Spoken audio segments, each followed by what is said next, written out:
In Genesis chapter 2, verses 16 through 17, God commands Adam to not eat from the tree of the knowledge of good and evil, for when you eat from it, surely you will die.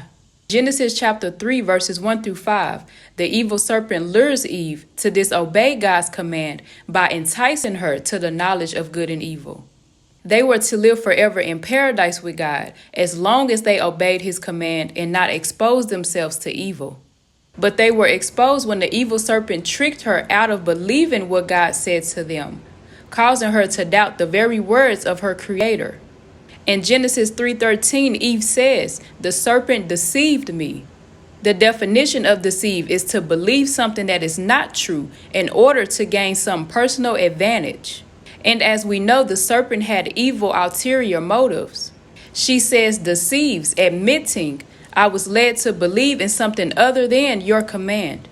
Beloved, God's command is for our protection, for us to have eternal life and dwell with him forever. But too many of you are like Eve in allowing the enemy to deceive you and steal you away from God's promise of eternal life.